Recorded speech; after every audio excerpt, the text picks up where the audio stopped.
अमेरिकी राष्ट्रपति चुनाव के लिए अब कुछ समय ही बाकी है, जहां स्विंग स्टेट्स के लिए डेमोक्रेटिक पार्टी की कमला हैरिस और रिपब्लिकन पार्टी के ट्रंप जोरों शोरों से मतदाताओं को लुभाने की पुरजोर कोशिश कर रहे हैं। कमला हैरिस और डोनाल्ड ट्रंप के बीच कांटे की टक्कर है। राष्ट्रपति पद हासिल करने के लिए हैरिस और ट्रंप को स्विंग स्टेट्स के वोटर का दिल जीतना होगा।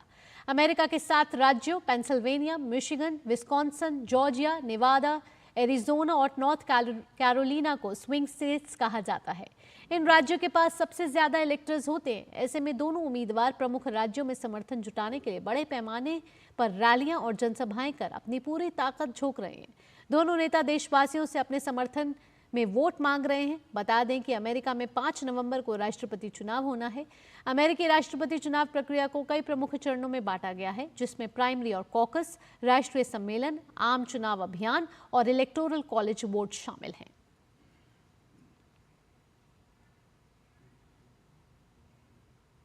अमेरिका में राष्ट्रपति चुनाव का प्रचार इस समय अंतिम दौर में चल रहा है। 5 नवंबर को होने वाले राष्ट्रपति चुनाव में नस्लवाद का मुद्दा छाया हुआ है। देखिए शुभेंदु घोष की एक खास रिपोर्ट।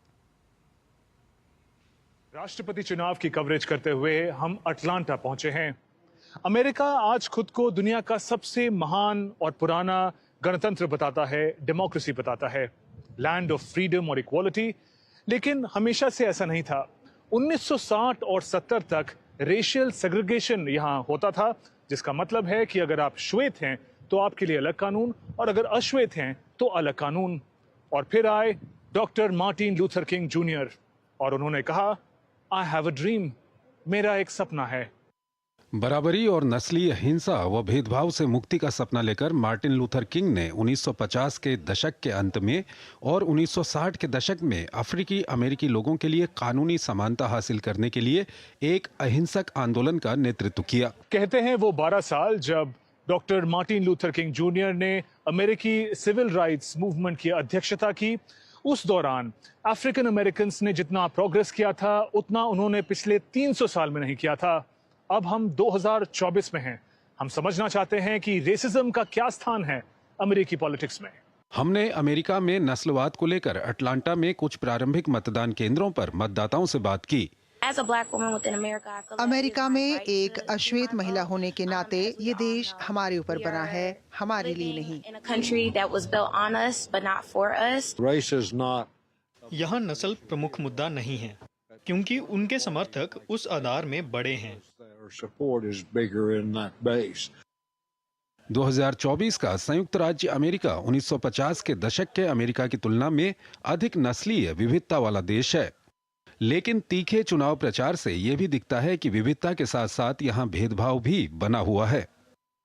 कि आप लोग जानते हैं या नहीं, लेकिन महासागर के बीच में सचमुच एक तैरता हुआ कचरे का द्वीप है। हाँ, मुझे लगता है इसे प्योर्तो रिको कहते हैं।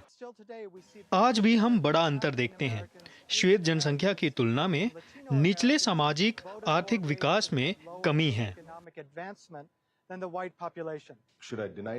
क्या मुझे इसे पूरी तरह नकारना चाहिए?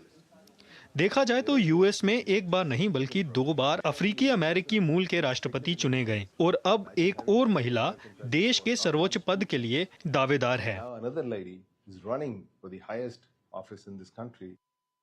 इस साल का राष्ट्रपति चुनाव अब तक के सबसे ज्यादा ध्रुवीकरण वाले चुनाव में से एक है।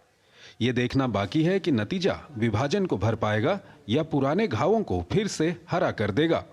शुभेंदु घोष की रिपोर्ट, डीडी न्यूज, अटलांटा।